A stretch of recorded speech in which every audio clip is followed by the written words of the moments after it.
باندی کا جو تصور ہے وہ یہ ہے کہ قدیم زمانے میں جیسا کہ آپ جانتے ہیں کہ ہر علاقے میں غلاموں کا رواج رہا. جیسے جانور بکتے تھے نا تو پرانے زمانے میں انسان بھی بکا کرتے تھے.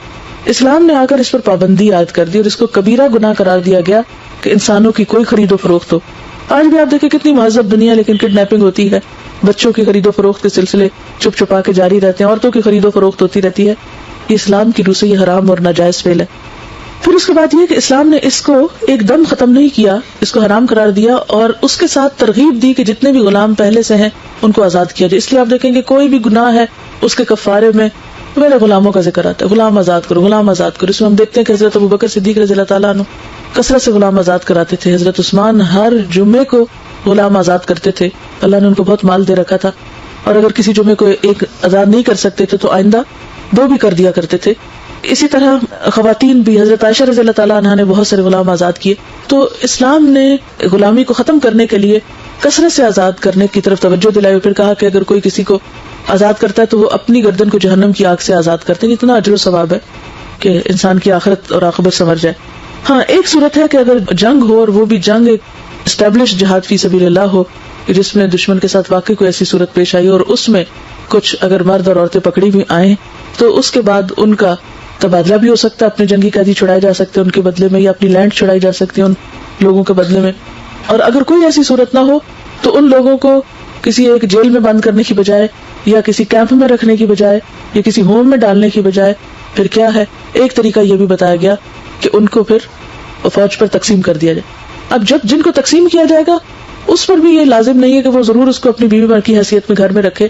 وہ چاہے تو اس کو آزاد کر دے, چاہے تو کسی اور سے اس کا نکاح کر دے, اور چاہے تو اس کو اپنے گھر میں حیثیت دے, لیکن اس کی حیثیت اس طرح نہیں ہوتی جس طرح ایک آزاد عورت کی ہوتی ہے, کیونکہ اس کے اسٹیٹس میں فرق ہوتا ہے.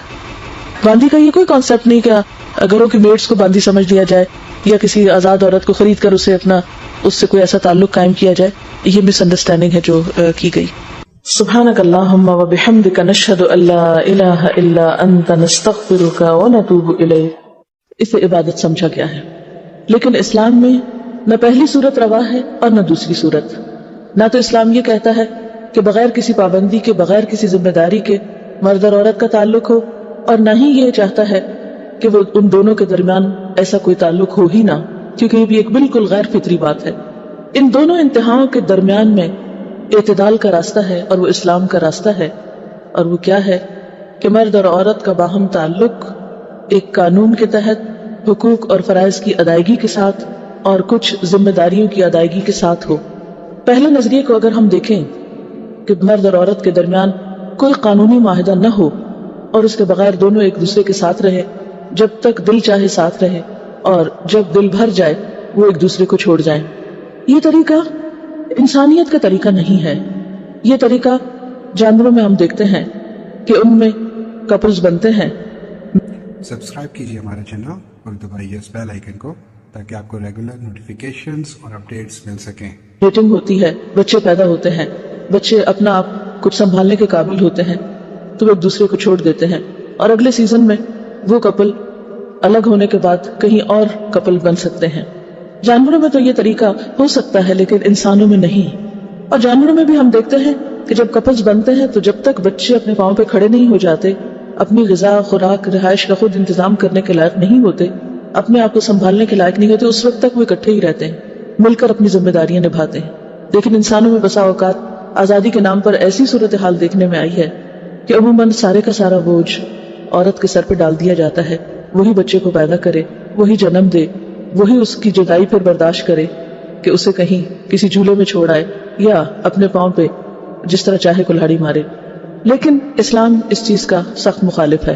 نکاح کے مقابلے میں ایسی صورتحال سفاح یا زنا کہلاتی ہے. زنا اسلام میں حرام ہے, کبیرہ گناہوں میں سے ایک گناہ ہے. کیوں؟ اس لیے کہ نکاح کے بغیر جو تعلق باہم وجود میں آتا ہے اس میں کوئی بھی دوسرے کی پوری طرح ذمہ داری قبول نہیں کرتا.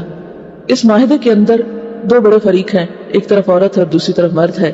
اسلام میں جب نکاح ہوتا ہے تو اس موقع پر اللہ تعالیٰ کو بھی گواہ بنایا جاتا ہے, اور گواہ بنا کر اس بات کا عہد کیا جاتا ہے کہ ہم ایک دوسرے کے حقوق و فرائض ادا کریں گے.